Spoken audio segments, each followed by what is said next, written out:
All right, welcome back to the Fit Fatherhood Podcast, a podcast for fathers by fathers. And today I'm sitting down with Brandon Colbert, founder of Diapers, Dumbbells, and Deeds. Brandon is a husband, father, and real estate investor, and a man who's serious about building legacy the right way. In this conversation, we talk about fatherhood, marriage, communication, investing, international real estate, and what it means to win at home first. This episode is for fathers that want to build something bigger than money, because legacy is not only what you leave behind, but what you also leave inside your children. Let's get into it. Don't move. Keep it locked. You already know. You're listening to the Fit Fatherhood Podcast. And we're having conversations with dope dads covering the 4 pillars of fatherhood. We call it the Fit Fatherhood Formula. Faith, family, finance, and fitness. That's right. These dads are setting the pace in business and fatherhood. This show isn't only about the outside success. We're getting down to who you are. Gentlemen, it's time to get fit. And now, let's get into the show.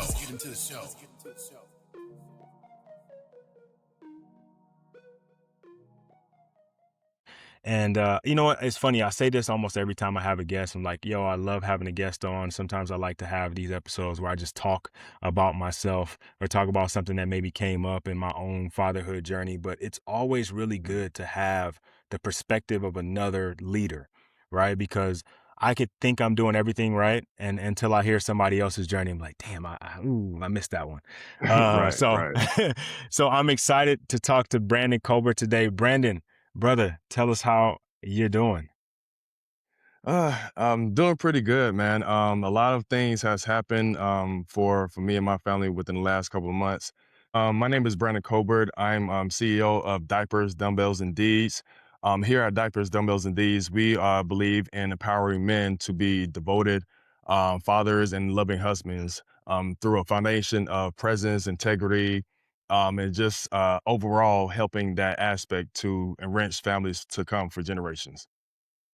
Yeah, I love that mission, man, because obviously we all are trying to have some kind of legacy that we build, right? Exactly. We want to, I think most of us, I don't want to say all of us, most of us understand that, we can do a lot of amazing things during our time here, but at the end of the day, it's what can we leave behind, or not necessarily what we leave behind, but what we leave with them, right? Right. Um, so what is it exactly that you're doing to help guys with that? So that would be through real estate investing. So I've been in real estate investor for going on 6 years now. So we started, of course, with the property. We bought our first investment property during COVID. A lot of people weren't looking to try to invest because of everything going on, but we took the chance and say, let's go ahead and try to see how it works out, and that jumpstart past few years, getting our real estate investing experience. And now we actually have four more properties that we have in Atlanta. And we just sold 2 condos that we had since 2022 in Costa Rica. Oh, So I'm wow. not only, a domestically investor, I'm actually an international investor as well. Yeah. No, you big time. Not that, no, I wasn't gonna say you big time before, but you invested in other places. That's big, right? Because just being a real estate investor or just being somebody that's purchasing real estate is a big enough thing, right? Exactly. But then to take it past that and start to get, non-residential properties, like properties you aren't living in, you're getting them just strictly for investments. hmm And then to take that outside the country, that's real next level. So I definitely want to salute you on that. What kind of got you into it? Well, let me back up. All right. So obviously fathers, right? We're fathers. Uh, give us your fatherhood, resume. How long you been a dad? What's boys, girls, what you got going on? Oh man, so I have a son, Royal. He is really the light of my heart. Is especially when as younger we thought about getting married, starting a family of our own, but to actually experience that is a whole nother level. To see somebody a human being that you made and is a direct reflection of who you are, that is very, very powerful for me, and I take that to heart. Um, as a kid, just being disciplined from my father, I didn't agree with it. And, based off of his teachings of how he was disciplined by my grandfather, I wanted to do something different. So it's, as far as discipline, I try to talk to my son first before any type of discipline is put in place. So I make sure that if he does something wrong, I talk to him. I make sure that he understands, this is not something that you do. I make sure that he understands and comprehends what I'm saying before we move forward to anything else. And based off of how he receives that, I say, okay, hey, we're not going to do this no more, right? We're going to move forward. This is something that you shouldn't do in the future, right? If you do this, you're going to get in trouble. And he understands that. Didn't necessarily get that from my father.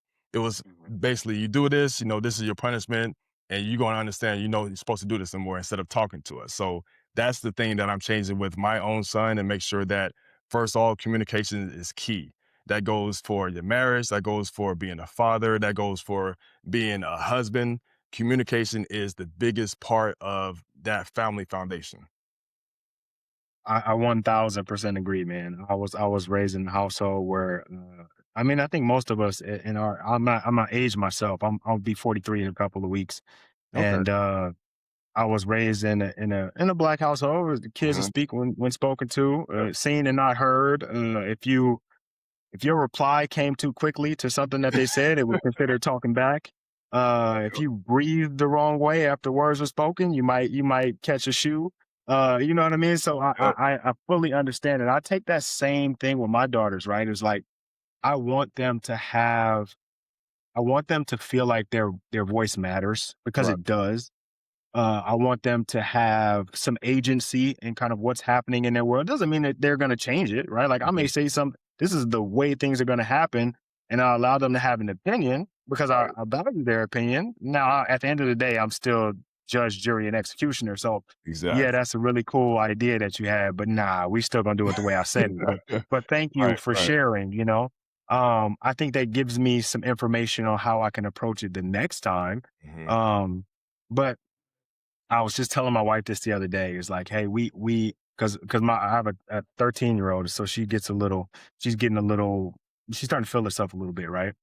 Not Okay. really with me, but more so with my wife. And I'm like, hey, we've up to this point, we've been teaching them to advocate for themselves, right? Like to have the ability to talk about how something made them feel, or, Right. not necessarily whether it was fair or not fair, but just kind of like, okay, this is what's going on for me personally. And I'm like, they got to practice it somewhere. Like, you know what I mean? Exactly. If they're going to advocate for themselves, this is probably the safest place for them to do that. So we kind of have to like guide them in it, right? Like there is a right way and a wrong way to advocate for yourself. And like, hey, babe, Mhm. this is the wrong way to do it. Like I understand what you're trying to do and what you're trying to say, but my mom would have punched you in the mouth if you'd have said that to her. Like, you know what I mean? Like, so let's reel Exactly. that back in. Like, let's try that again. This is how I would have said it if I actually wanted to be heard. And I think Mhm. that's a really important thing to teach uh our kids. Yeah. I think that's key too, because one of the things I want my son to understand is he can come and talk to me about anything. I don't want to be that dad where he's scared to come and say, Dad, I did this because of how I may react. So that's one of the key things I make sure, like, hey, no matter what you do, I'm always gonna be in your corner. You can talk to me about anything. And I make sure I instill that in him like right now at 4 years old. So when he comes to me, say, Daddy, I did this, or I ask him, hey, did you do this? He'll look at me and he'll kind of hesitate because he knows it's coming. But I ask him again, like, hey, Royal, did you do this? Yes. And then from there, we can have a conversation of, okay, hey, this is something that you don't do. This is the reason why. So I always want to make sure that he doesn't have to hide anything from me, regardless of what it is. Right. Yeah, that's an awesome way to do it, right? Like I'm not a fatherhood expert. I'm still in the muck and Right. mire of We, it, we we right? learn as we go, right? Yeah, and I one of the things that I firmly believe is that like we really won't know how well we've done until Mhm. our kids become parents, right? Because Exactly. that's Exactly. gonna be the first time we get to see them kind of replicate what we did. Hmm. And so like I'm trying every day to do the best that I can. At the end of the day, I'm self-assessing. I kind of Hmm. sucked a little bit today. Let's try again tomorrow.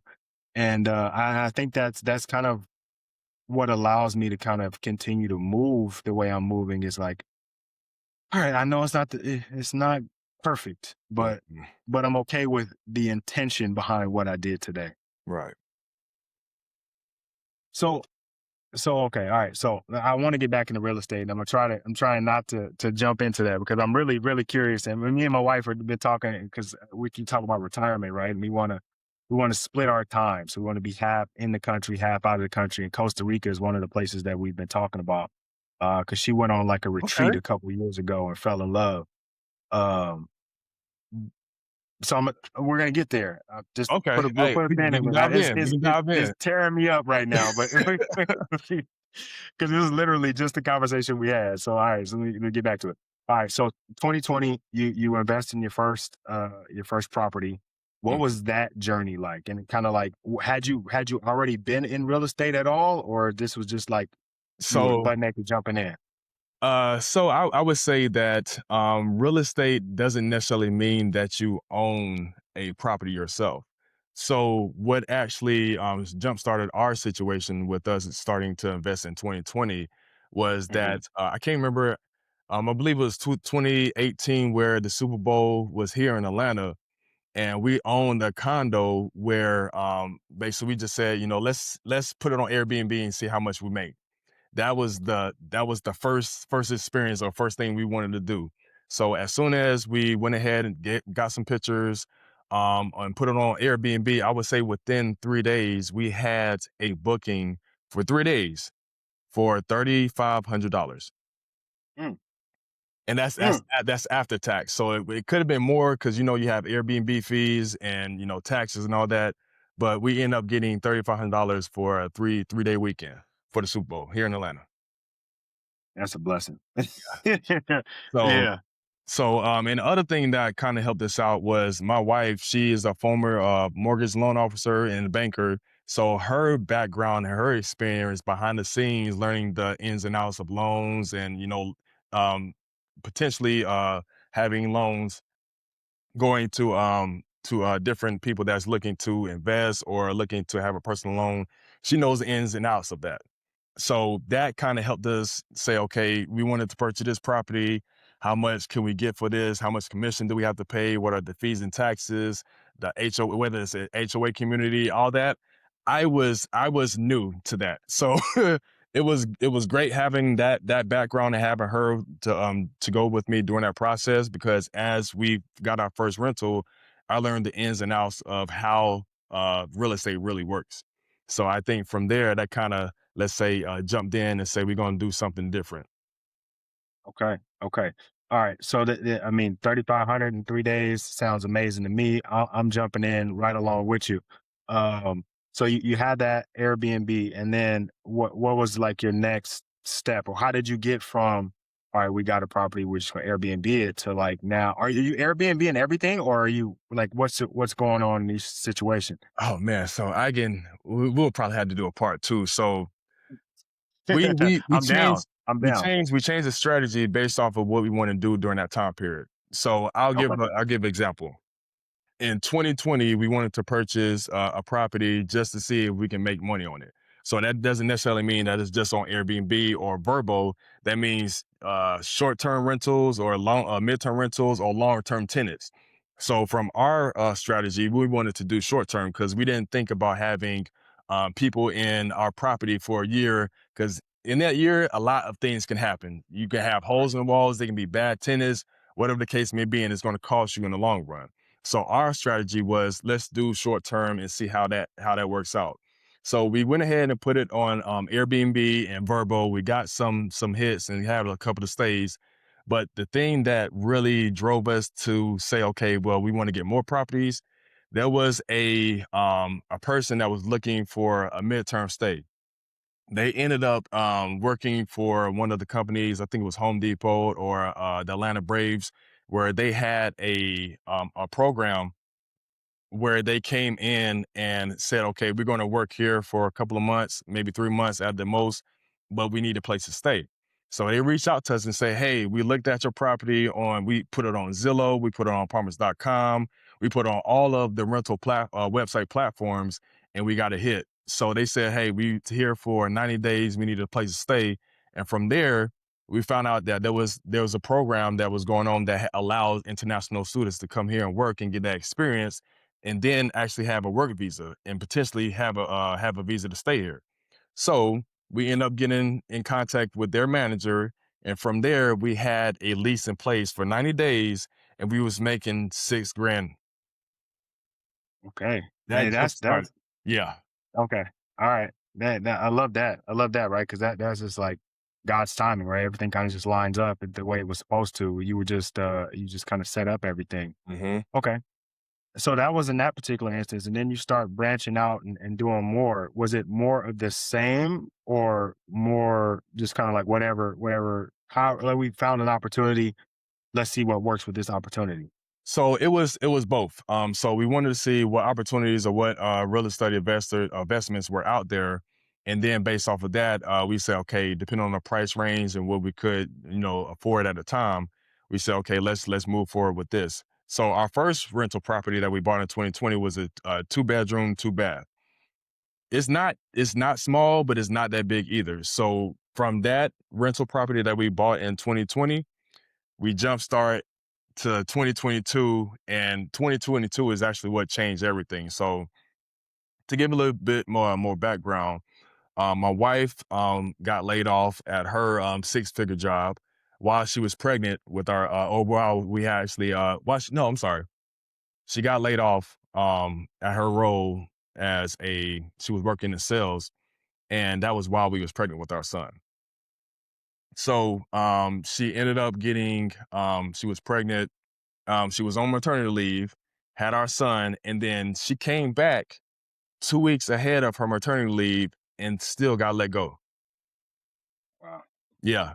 So that happened, and then my father-in-law passed away a month later, and this was actually before we was planning to go to Costa Rica.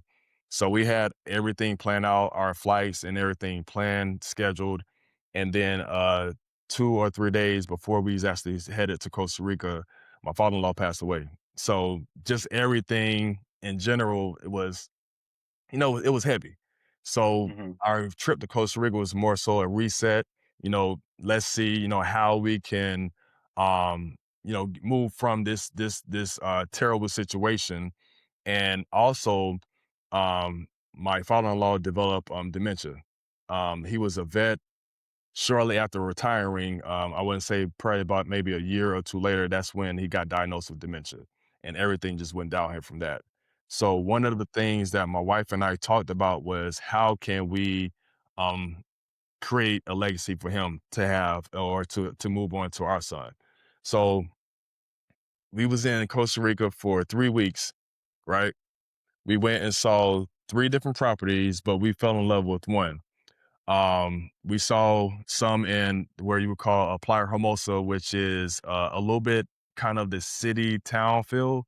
And then you have Playas del Coco, which is basically a city. And then you have Potero, which is an hour away, but that's sort of like a townish city as well.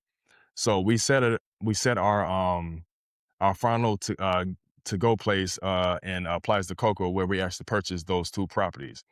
And we reached out to just one agent who's like, okay, she said, I have the perfect location for you. We saw one property in Playas del Coco instead of seeing multiple. And that was the first property we went to, and we was on a contract within 3 weeks of leaving. Okay. So it was love at first sight, Yeah. So I don't know how to explain it, but there is I don't know. There is something about, being by water. And especially when you're going to Costa Rica, it's like once you get off the plane, once you get into the country, it's like this weight of on my shoulders just kind of just relax. Sometimes, especially in the United States, kind of have to be on edge because you have to be aware of your surroundings. You got to be aware of where things are. In Costa Rica, it's more so like a decompression.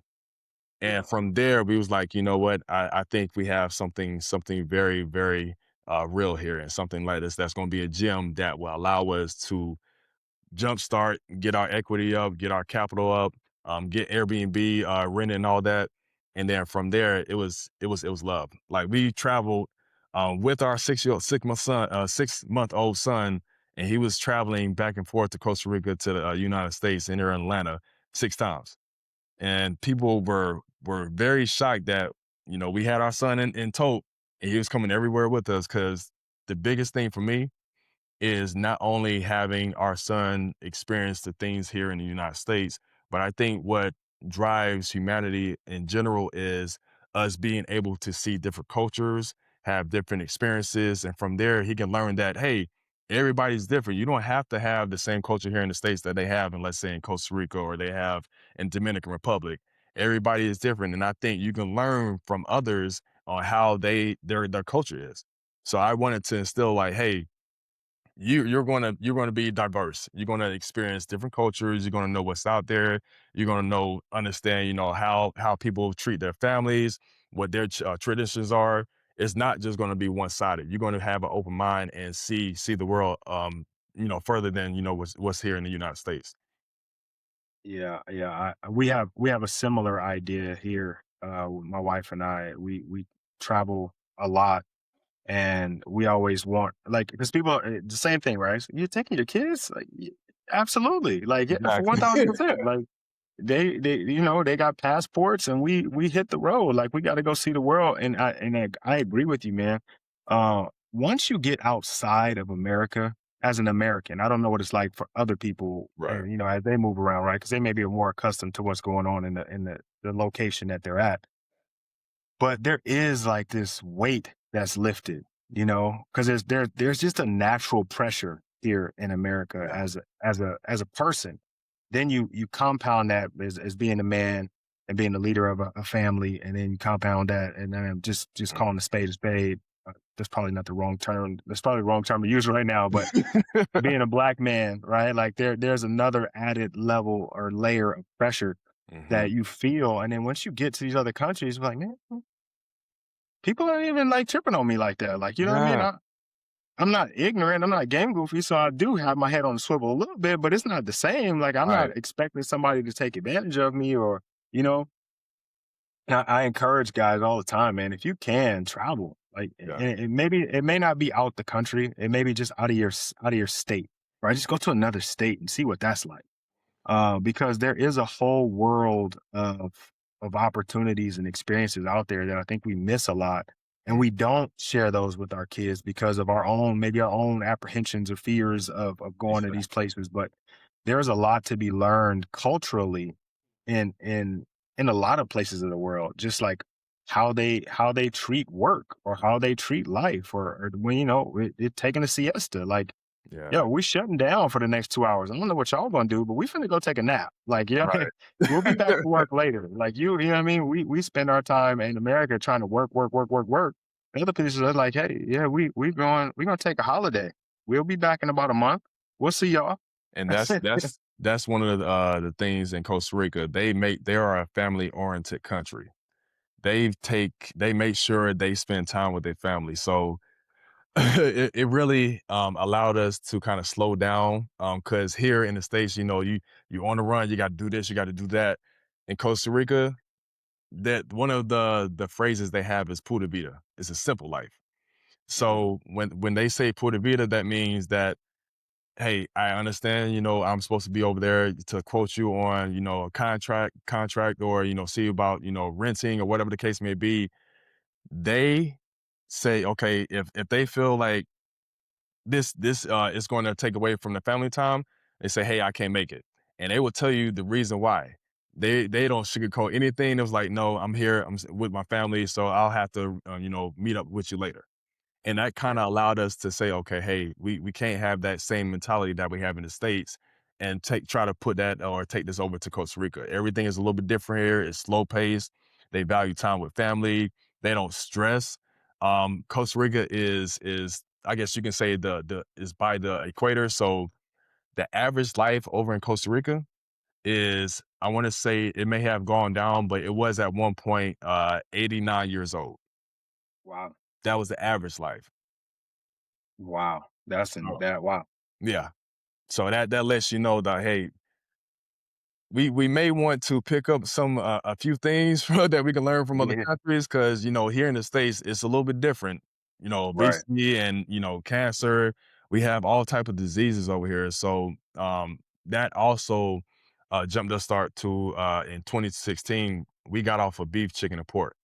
So that also allow myself, of course, being a former D1 athlete, me and trying to compound and be, this muscular big person, it's the norm.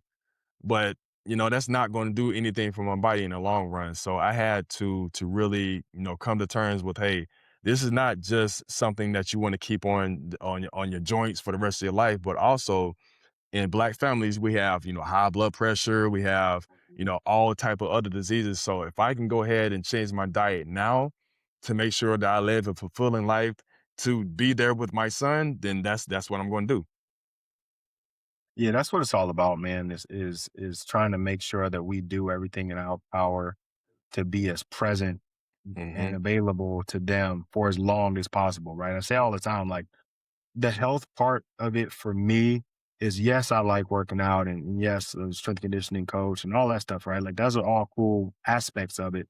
But at the end of the day, I like working out and staying healthy because I really enjoy being a father. And I know if I do those two things, I get to be a father for longer, and I get to be a better quality father for longer. So Right. like, I lean into it because I haven't yet given up meat. I don't know if I am. I just don't want to, I said yet just because there's a possibility, right? But I like me a good, I like a little flesh every now and then. And so it would be Yeah. tough for me to give that up, but I do understand, right? And I can relate. My wife's a vegetarian, so she don't, me and my daughters eat all the animals in the house, and she but but I fully understand, like, that urge to do what you need to do to make sure that you're present in the way that you want to be present. Hmm. We talked a little bit about the deeds part of it. Now there's more that I want to get into, but let's get back into, okay, diapers, dumbbells, and deeds. What made you start that in particular? So okay, dumbbells has always been a part of my life. I've been working out, athlete since I was 14 years old.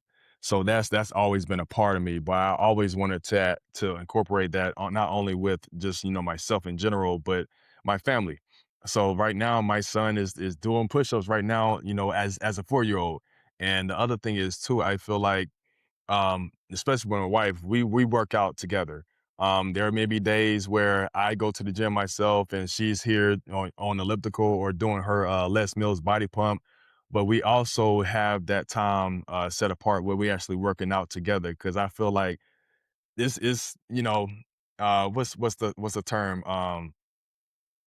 Cliche that you work out together, you prosperous together. But I think that is so key because we could definitely feed off each other, and it, Mhm. it feels good to look at my sexy wife, and she's working out and we working out, and we want to keep that that thing going.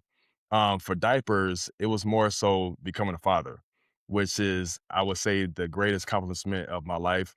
I knew that I wanted to be a father. I didn't know how that was going to pan out. I didn't know that I was going to have these, multiple real estate investments, and also being a father, and also being a stay-at-home dad now.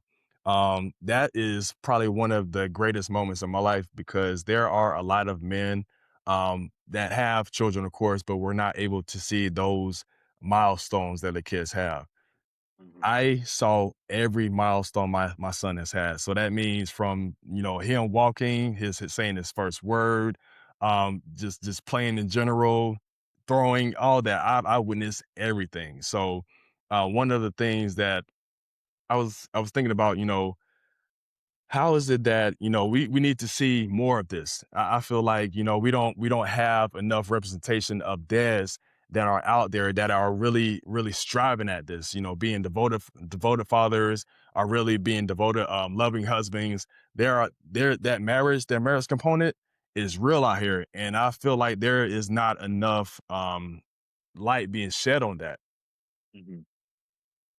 Okay. All right. Yeah, I agree with you. I agree with you. It's kind of similarly to why I started Forfeit Fatherhood. It was like, when I became a father, I was trying to find I was just trying to figure out how I can be the best dad I could be. Right. Hmm.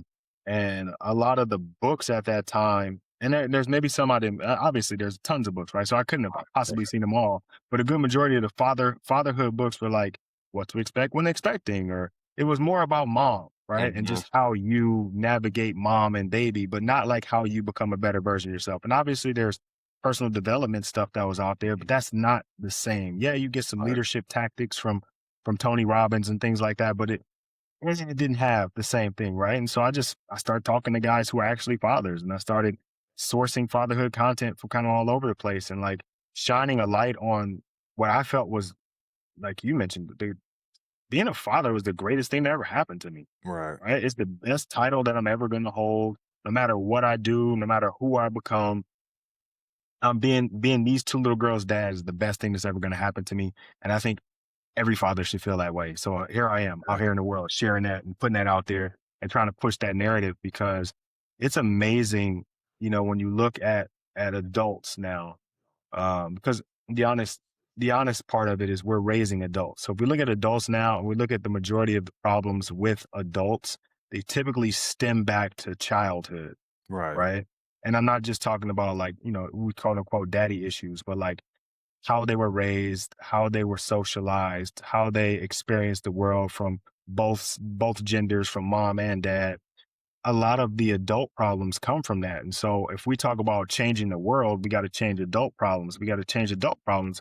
We got to change kid problems, and kid problems are parent problems. So like Yep. starting there and like hopefully creating a ripple effect, right? Just throwing that pebble out there like this is how we're a good dad. This is some stuff that dad should do. Like it's kind of how I got into this, and like I said, I feel like my kids are my individual purpose, but outside of them, the more light I can shed on fatherhood, the better the world is going to be for them.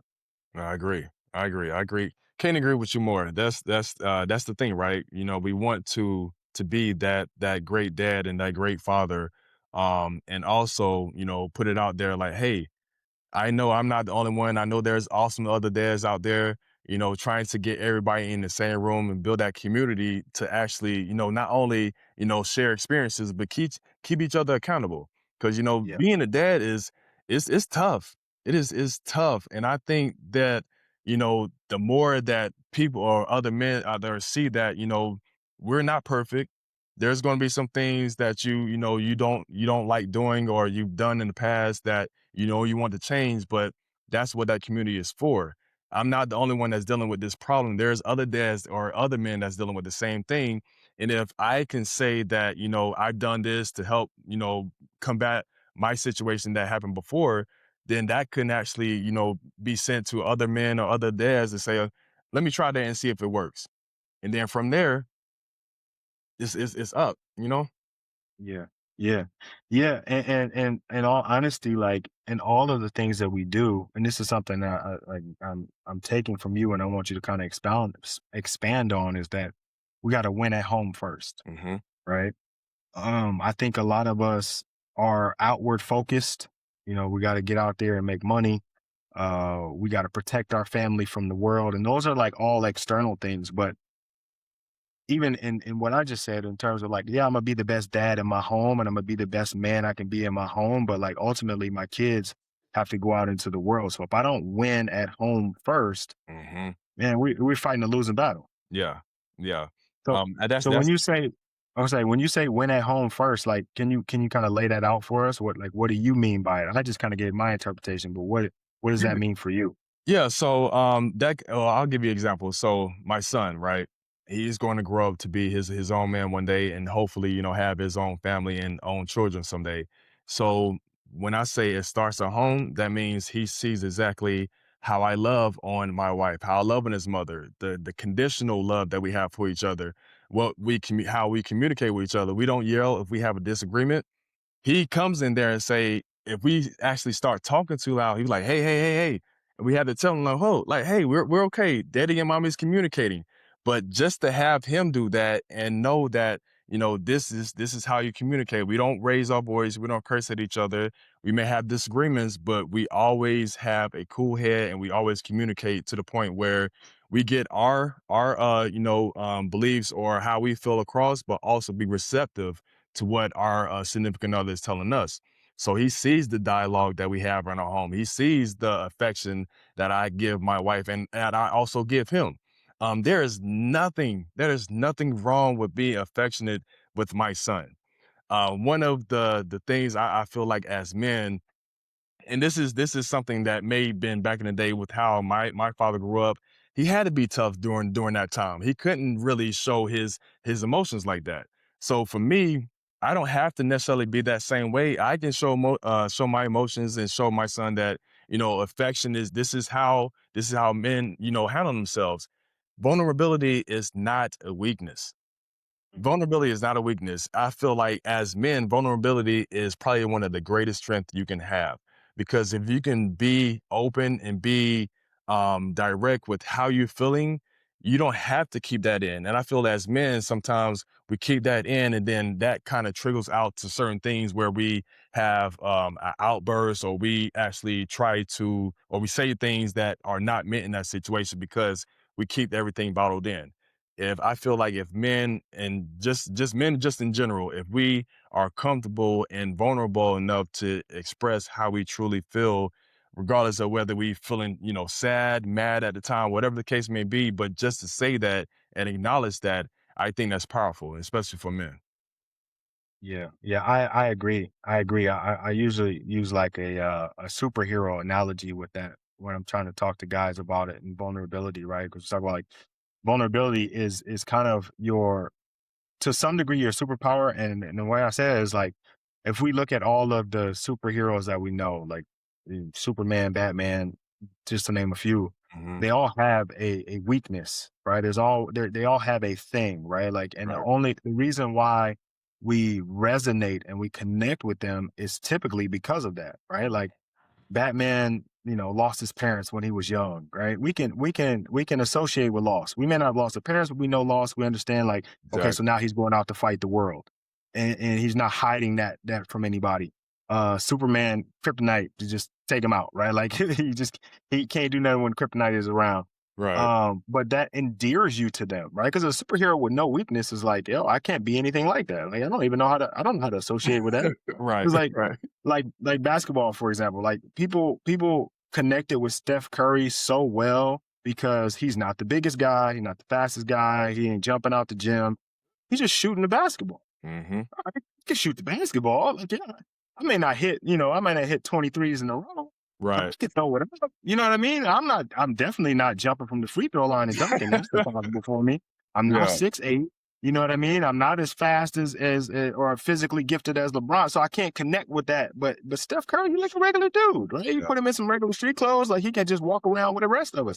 Yeah. So we connect with that, and I think that same thing happens inside of our family, and we shy away from it because society tells us that vulnerability is weakness. Hmm. But in our house, it endears our family to us. Like, oh man, dad's a real person. Like he has a full range of emotions. Like my husband is a real person. Like I can talk to him and he can be open and honest with me and I can be open and honest with him. And like, then you kind of get this family unit that's unshakable because everybody is willing to support each other and be open to the support from each other. Exactly. Exactly. That's the goal, right? Yeah, 100%, 100%. Like I think a family unit, we're on the same journey, right? Mhm. Like we all have the same or similar goals. My goal as the leader of this household is for each individual to be the best possible version of themselves. And I sincerely hope that that's their goal for themselves as well, right? Like, Right. and we're working together towards that. And sometimes we may not agree on what's the right step. Like I Mhm. might tell my daughter to do this and she's like, but like I'm doing this for you. Like I Right. don't have no. I'm not doing it because I want a certain thing to happen. I want you to be the best version of you, and this is what I think as your leader. And so let's take that action, right? And then the same thing with my wife. Like my job is to protect and to cover her and to lead and guide. And in the same breath, she has some of those responsibilities for me, right? Exactly. Like I'm gonna step out in the world and do some stuff, and she's gonna be amazing and help me multiply it, right? Or give me some game that maybe I wasn't thinking about, a different That's perspective, or that's that's you know, that's the key. That's the key because we don't know everything, right? We don't know everything. So when we actually get that that kick or that extra push from our wives, it's only gonna push us in a trajectory that's gonna only go up. yeah, yeah, and we have to be open to it, right? Like I think or you talked about earlier in this, communication is extremely important. And I think that maybe one of the things that we get wrong is like communication is a two-way street, Hmm. right? Like if I say something, I have to be able to say it in a way that it can be received, or Exactly. else, it doesn't land the way that it's supposed to. And at the same time, I have to be open enough to receive what's coming back. And a lot of times we aren't as open to what's coming back to us, Hmm. and we aren't emotionally intelligent enough, or maybe just socially intelligent enough to say things in a way where they can be received, Hmm. right?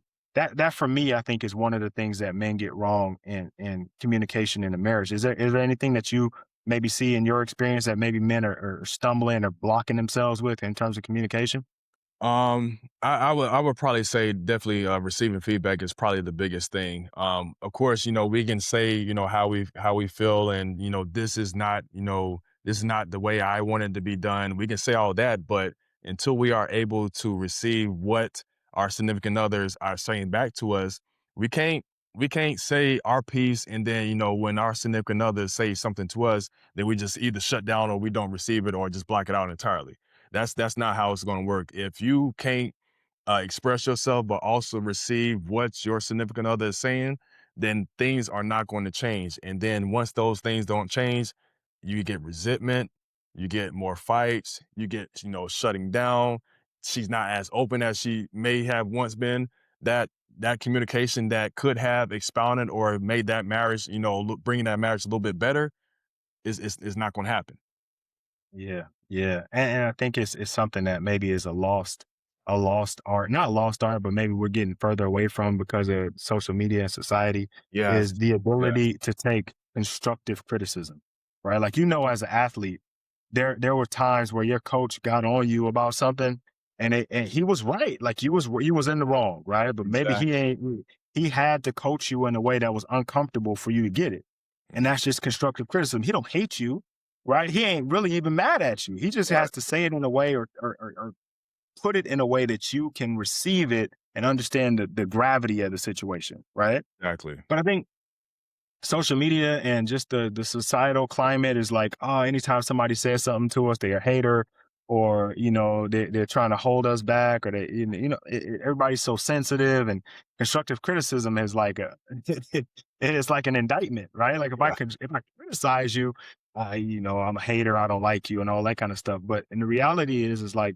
sometimes a person outside of you can see what you're doing and saying and be like, hey, I don't know if that's the way that you intended that. Or Right. like, maybe if we tweak it this way a little bit, maybe that'll help get it going, is in business, right? Like, my wife is, I'll come and we'll talk about some business stuff or some ideas, and she'll say something. I'll be like, damn, I thought I had it. Like, I'm bringing it to you. Like, I know all the information. How you gonna come back at me with some, Yep. okay, all right. Yeah, I didn't even think about it that way. You're absolutely right. Let me see how I can work that in there. But I had to be open to that, right? Mhm. Because sometimes, like I said, I'm bringing you the idea. I know everything. How you gonna tell me what I know? Like, Exactly, you exactly. know, so that's something that I think that all of us can continue to work on, as communicators. You said you guys don't argue. Do you have a de-escalation thing, or is it just because you guys communicate so often and so well that doesn't really happen? No, there's still we have our moments where there's times where we can actually we can agree that, hey, this topic is a little bit hot right now. Let's cool down and then come back. I honestly feel like you can talk about I can talk about anything with my wife. At the same time, I understand that there's a time and a place for everything. So just because there is a situation or argument that's going on right now doesn't necessarily mean that we have to discuss it right now. Yeah. Especially when if there's tensions are high, you can see exactly how your significant other is or how you are. That may not be necessarily the right time to talk about it right now. Kind of let it cool down and then come back to it where everybody can talk with a level head. There won't be anything that's missed and in communication. You can hear exactly what that person is trying to say to you or try to tell you, and then you will be able to receive it because you actually are kind of cooled down from the original time that the conversation or argument happened. Was that something that you always kind of had, or is that something that you guys kind of worked on? No, no. I would tell you, and I want to really shine a light on this because my wife is the person that made me change. And when I say made me change was I grew up, as a athlete, as even with me growing up where I was told that, show no emotions. So that's exactly what I did. So as a football player, I kept things in. When I got angry, I lashed out. That's one of the things that I want to say that probably changed me the most was I was, being a football player is physical. You're a physical guy. So that was my identity. I was physical with people. So when I finally settled down and I knew that she was the one, she challenged me to communicate. So there was things where I did in previous relationships where like, nah, I'm not talking about that. I'll shut it down and I'll go on. I'll walk off. There won't be no discussion. And that's how I was. But my wife, my wife made me change where she's like, no, I'm not doing that. We need to talk about it. We don't have to talk about it right now, but we will talk about it. So having her to constantly reiterate that and say, hey, we still need to talk about this. She held my feet to the fire. And I think from that where she made me feel that it was okay to be vulnerable. So when I say vulnerable, she gave me the space to tell her exactly how I was feeling.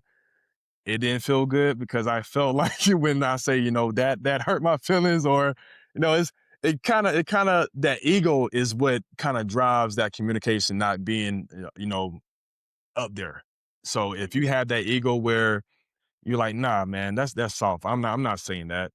I think that's the downfall. But if you have that space where your significant other gives you the space to be vulnerable, allows you to express how you are truly feeling, and from there's no judgment. My wife did not judge me when I said, what was on my mind or what hurt me, and I think from there, seeing that and how she react to that shifted in me. Because typically, when in my previous relationships, anytime that I expressed, this pissed me off or I was mad about this, it was like, but why you doing this? Or, why you was upset about that? And then from there, that it shuts down. But my wife gave me that space. And then I think from there was when there was multiple times where she was like, hey, we need to talk about this. Like, all right, we'll talk about it later then. And every time we had a conversation about it.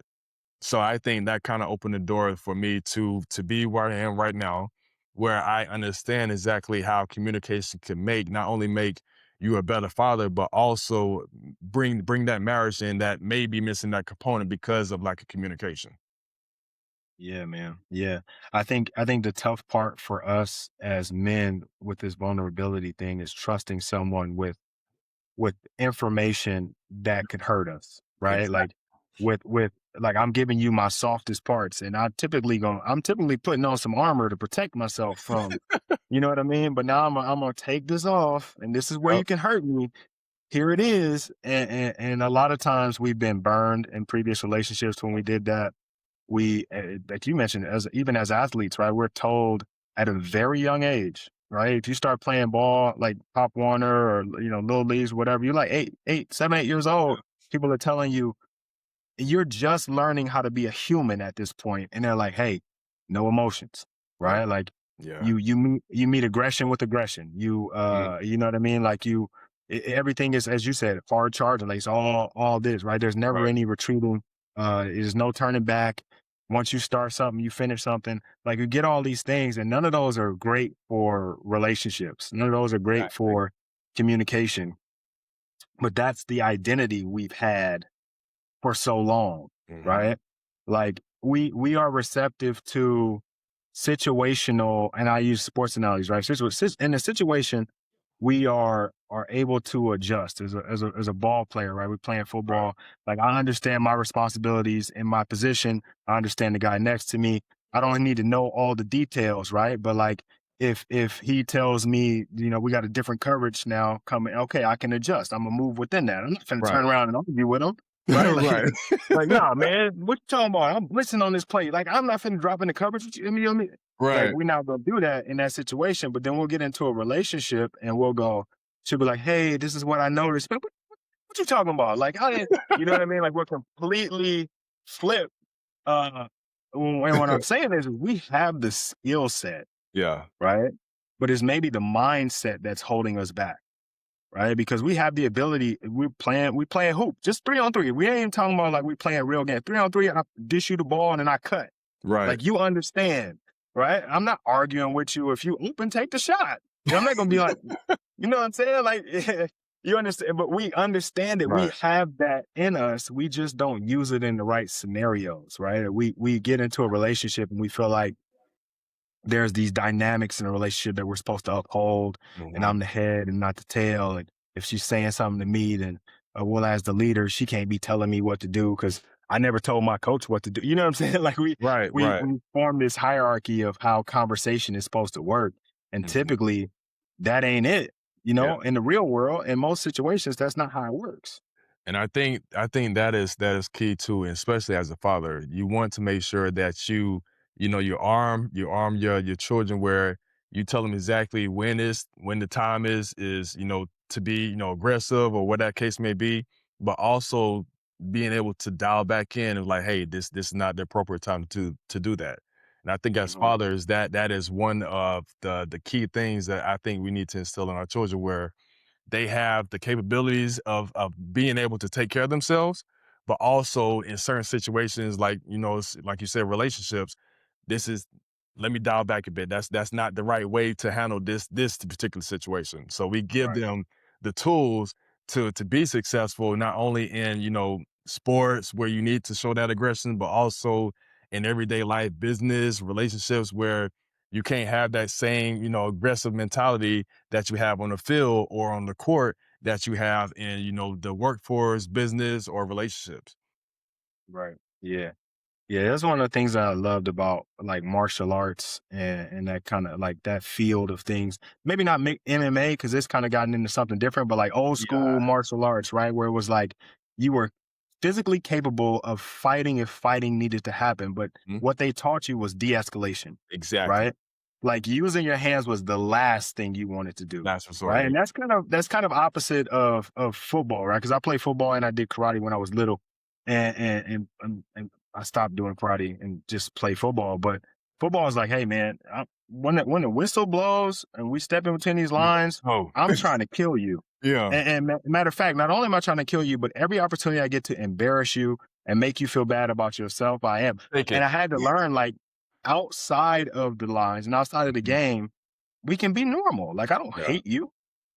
There's plenty of times where, like, you play youth ball or you play high school, right? When you get to high school, you start playing your friends at other schools, and we be hanging out on the weekend. But Yeah. Friday night, bro, I'm trying to rip your helmet Yeah. off, Yeah. and then I'm gonna talk about you on Saturday, like, you know what I mean? Like, and that was the thing. But we have to understand that, like, as we get out of that, it's probably more of the other side, right? It's Mhm. probably more Saturdays than it is Friday nights. Right. Right. It's more of the interactions and the intangibles of the relationship than it is is me versus you. Right. In a relationship, an argument is never you versus her. Right. Because Right. you guys are a team at the end of the day. Right. And like Ye and Jay, no one wins when the family feuds. Right. It's like we all end up losing. So Yeah. if your We've goal is seen to that. win your goal is to win an argument, you just lost, brother. Right.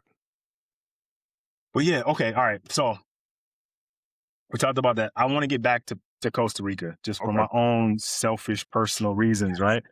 Um, but I'm gonna tie it in, right? I'm not gonna be completely selfish. So using real estate as a vehicle to kind of create legacy. Um, you get out to you guys choose Costa Rica. What is the real estate landscape like out there? Like, what is that? What is that? Is that like a good investment place, or was it just kind of like we like Costa Rica, we can go to Costa Rica? So prior to us actually investing in Costa Rica, we've been there maybe once or twice, but it was more so we went on the resorts where we stay. You have all inclusive where you don't have to pay Right. for food. Is everything is included with what you paid. I think for Costa Rica, it was more so we wanted to see if, there was a chance that, we could live over here, what the lifestyle was like, everyday life, buying groceries, working here, like what does that entail? So I think we went in with the open mindset, like, could this potentially be somewhere that we can live? If so, then, how would we get around? What are the, day-to-day activities that we would need to do? How will we be able to feed ourselves over there essentially? Because I had a W-2 job where I was actually able to work remote. So us going back and forth to Costa Rica was fine. I was working over there and I was working here in the States. But typically that's not going to be the same situation for somebody that, does want to stay over there. So we go into open mindset, like, could we make this, our second home essentially? Okay. Okay. And Costa Rica was a place that you guys figured like that we could try to make it happen here if we needed to. Exactly. So we've been to other countries. We've been to Thailand. We've been to Japan. We've been to Dominican Republic. But we essentially settled on Costa Rica because of that family oriented lifestyle that they have in the country. So one of the things that kind of is funny now, but I didn't think at the time was, of course, you have your son, and you don't really allow anybody to get real close to, or even allow them to hold them or touch them in a case like that. So I had to get used to Costa Rica being that family-oriented country where randomly we went to when we went to Costa Rica before we bought our properties, we was at a restaurant where the waiters were very nice. They spoke English. They said, our son was so beautiful. And then they actually went in to touch them. So my antennas went off like, hold on, what's going on? And then my wife had to say, just relax, because my wife, she's a military brat, so she's been all over the world, seeing different cultures. So that was new to me. So I was Mhm. on edge, and she was on edge a little bit because that is our first son. It was like, hold on now, we don't want to go to jail, go to jail in a foreign country, but if it comes to that, and especially with our son, I'll take that. But it was just more so like they were just in love with babies. They love children. So we had to get in that mindset like, okay, hey, this is it's a little bit different over here. Everybody loves children. You have other families having their childs come over there and play with our son. That was different to me, Mhm. especially in the foreign country. So when I got out of that mindset of, the states where, you have to be, protective of your children, you can't let them get out your sight. I was able to kind of like let him venture out a little bit to see how it was interacting with, other children in different countries. Okay. Okay. All right. I mean, listen, I Thailand was on the list. Costa Rica's on the list. Um, it's like two other places that we visited that we're like, oh man, we could probably make it happen here. Bali, I think, was on the list. Okay. Um, but yeah, so hearing that, like, I'm a big family guy. By the time we do it, our kids will be grown and kind of doing their thing in school or whatever. But yeah, I like that. I like what I'm hearing. So Costa Rica might have just moved up on the list a little higher. Yeah, we sold our property this early this year. And what we actually are now doing is we are trying to venture out more to see what other markets we want to invest in. So one of the three countries that are on our radar within the next couple of months is we definitely want to see Dubai. We've heard that Dubai is actually a great market to start investing in. Spain, Portugal is the other one. And we actually are going back to Japan. Now, we won't be investing in Japan, but just going to Japan in general, I would say that my wife, she lived in Japan for plenty of years. So she's familiar with the culture in Japan. My her brother's wife is Japanese, so she knows about the country, about the culture. My mother-in-law was over and stayed in Japan for 15 plus years working for the DoD. So Okay. me going over there with them was definitely eye-opening. And when I say that I did not want to come back from Japan, I did not. Yeah. I did not. It's different over in Japan, and you can see like just in general everything that's over there when it comes to transportation. You take the train, so everything is still in Japanese. There's no English, where you can tell Wow. exactly which station to get off on. And when I say that we went over there trying to understand it and do the Google Translate, to try to see exactly where we need to go, there were plenty of people that came up and said, "Do we need help?" Mhm. That right there in itself, I was not used to that. Here in the States, if you lost, it's like, well, you need to find out exactly where you need to go. You don't have too many Yeah. people coming up and, being helpful with, you need to take this route, or you need to go here. In Japan is different. They are very welcoming. The food is very authentic over there. The place is clean. It is an experience to really go over there to see. And this was Yeah. this was prior to the Olympics being over in Japan. So we saw the infrastructure that they was building before the Olympics got there, and we saw how this was just going to just bring everybody here to see exactly how Japan is. Yeah, I agree, man. We spent a couple days in Japan. We did like a tour of Southeast Asia a couple years ago, and so we're in Hong Kong. And yeah, it is super clean. Hmm. It was July, so maybe not the best time because it was sweltering. Uh, but like the people were super nice, and Yeah, everybody was. It didn't feel. I don't know. It just felt. It didn't. I mean, I won't say it felt like home, but it just felt like everybody was welcoming. yeah, yeah. People treated us nice.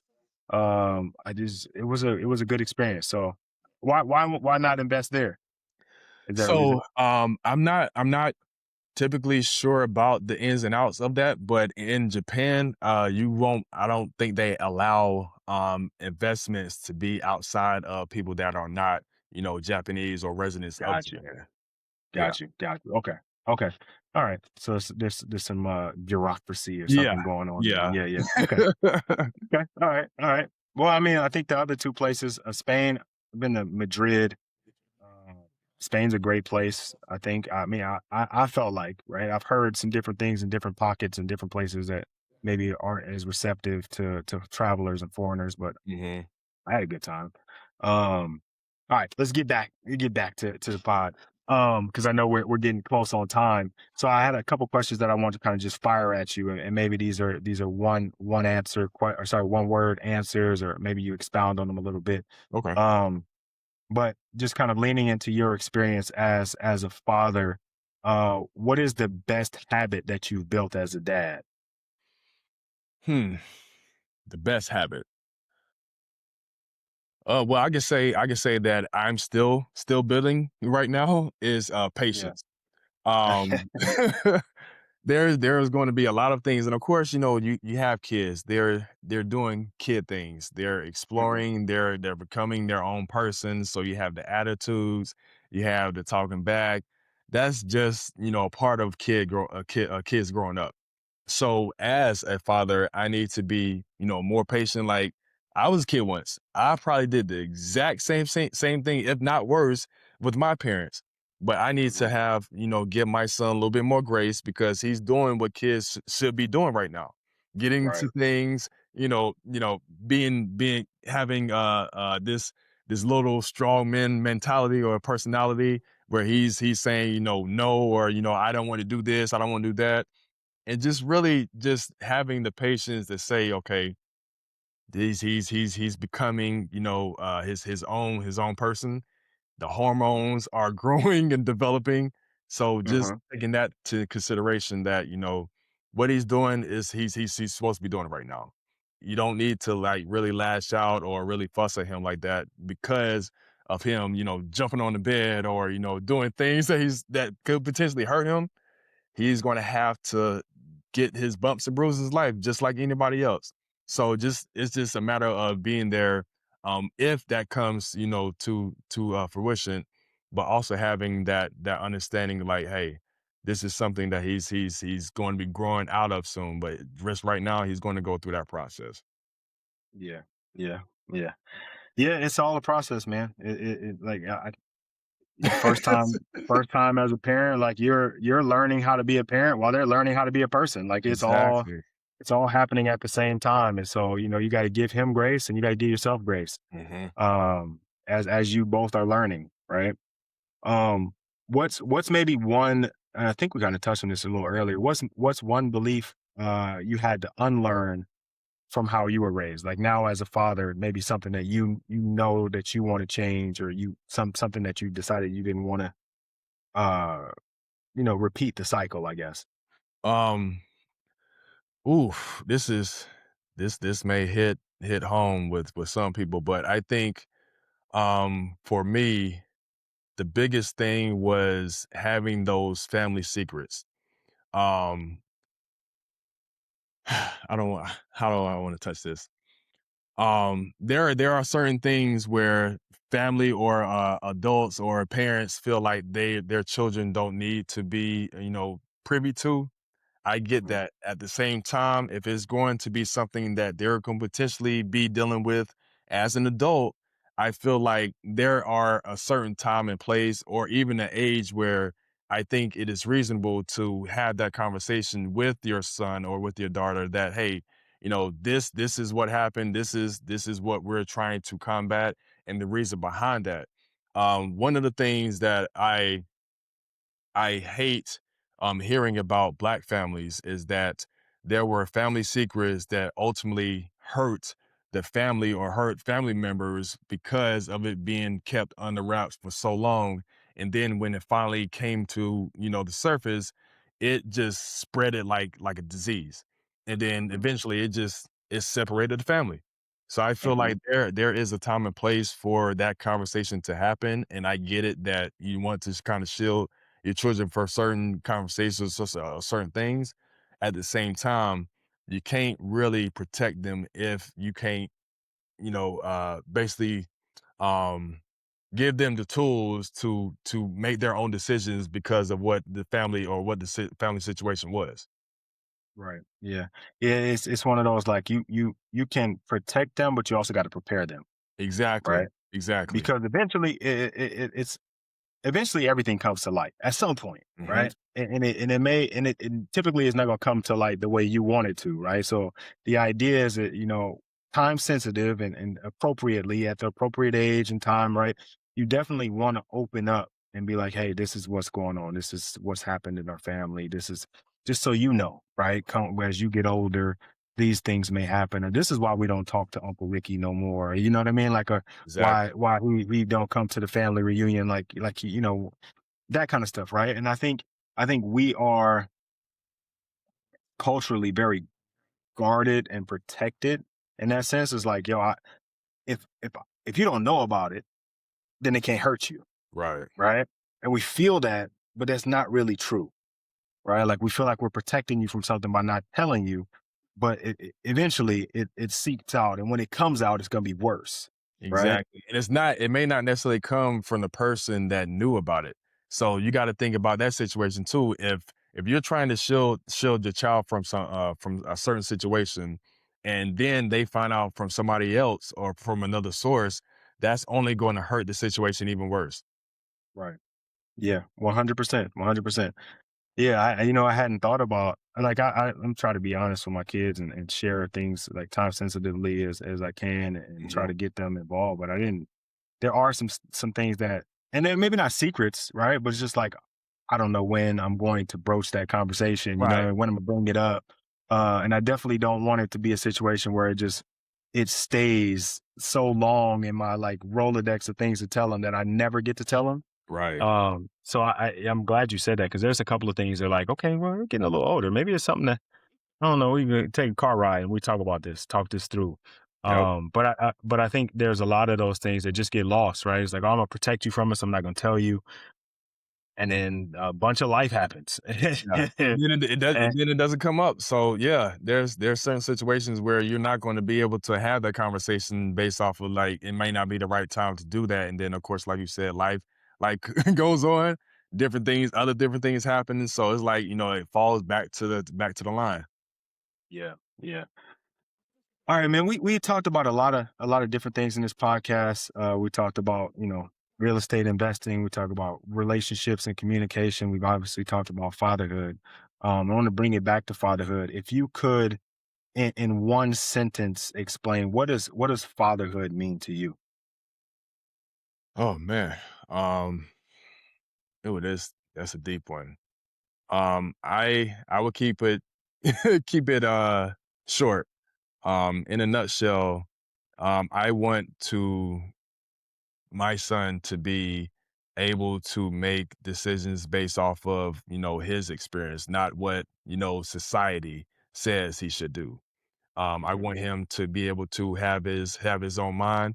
And with that being said, because we live in a world right now, social media is driving everything.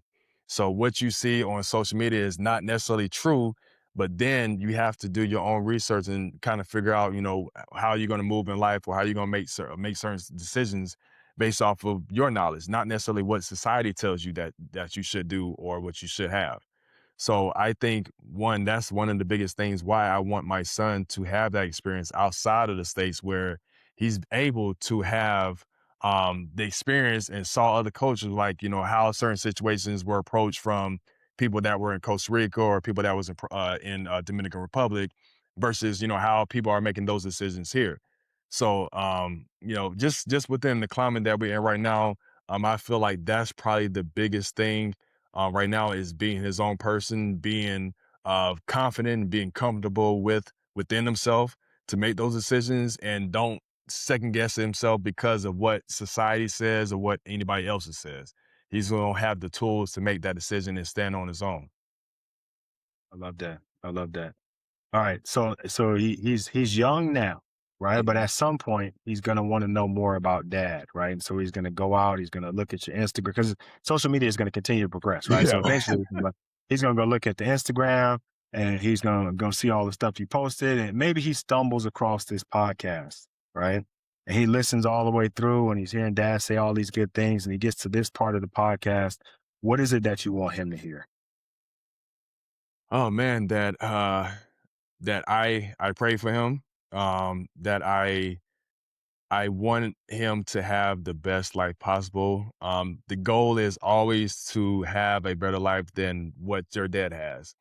So I think that is probably the biggest thing that I want to instill in him is that, hey, I've achieved this. You have the world on your shoulders. You can achieve anything, but also having things in place where right now with our real estate investing, that he has the opportunity to do exactly what he wants to do. If he wants to, become a business owner, he'll be able to do that because of what his parents were doing while he was a kid. We started real estate investing. We have using that tool to drive generations to come. So because of mommy and daddy investing in real estate and making decisions based off of stocks and life insurance and all this other things that could potentially be left for our son, this is the reason why we do what we do, because we want our son to be able to live life like he wants to, but also have the tools to be able to make those decisions based off of, whether this is a good investment, whether I want to do this, being confident in his decisions to, again, make his kids and his wife and his sons or daughters from generations to come. This is what we're building, that generational tool where our family is going to be able to live off of what decisions that me and my wife made while we was here on earth. I love that, man. I love that, and I feel like just based on my limited experience with you, looking at your social media and watching the videos and even talking to you now, I feel that deeply he's gonna be set up, Yeah, right? Like not only with like the tangible things and financial things, but like just in the way that you move as a person, as a man, right? Just hearing how you talk about him, talk about your wife, talk about yourself, talk about the world. You are setting a young man up to go out and be special. So I want to thank you for putting a great young man out into the world, because there's not a lot of us, yeah, right?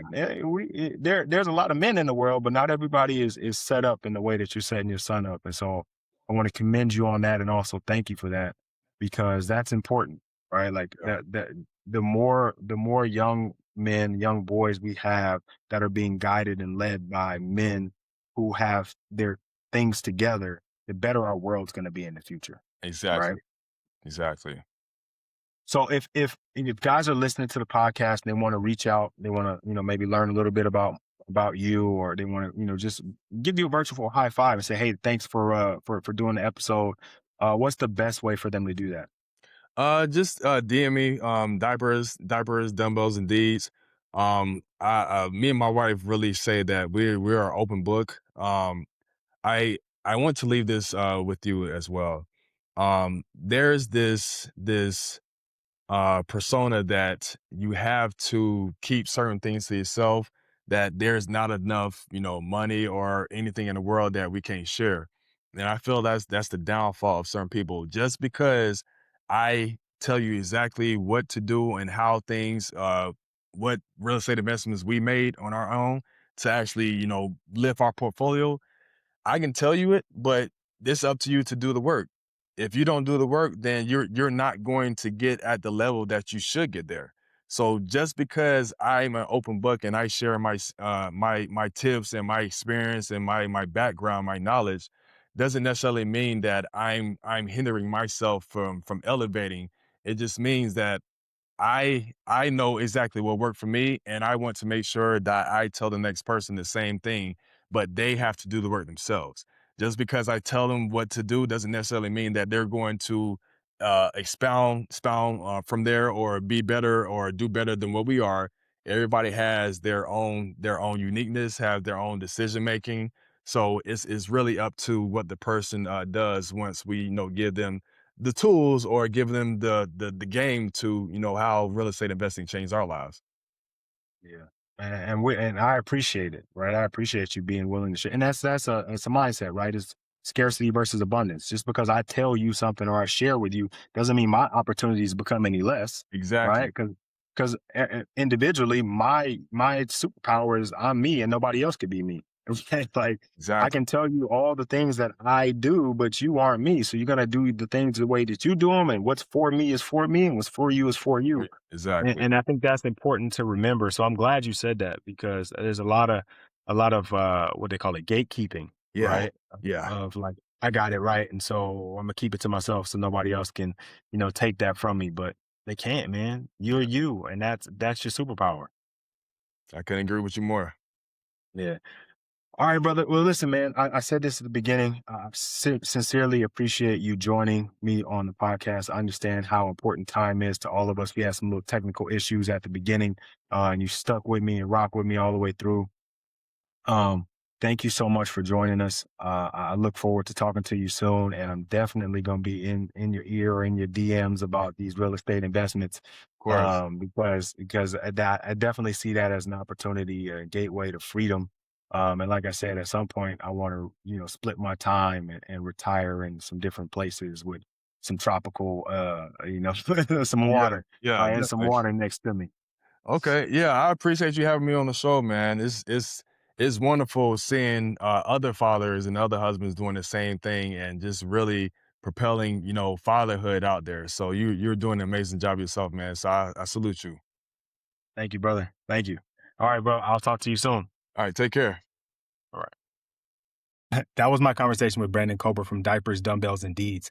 I appreciate this one because we touched on so many parts of fatherhood that matter: marriage, communication, patience, vulnerability, money, travel, real estate, and building a life your children can grow from. The biggest takeaway is simple: win at home first.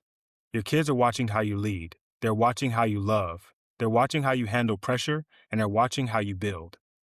Make sure you connect with Brandon at Diapers, Dumbbells, and Deeds on Instagram. And as always, thank you for listening to Forfeit Fatherhood Podcast.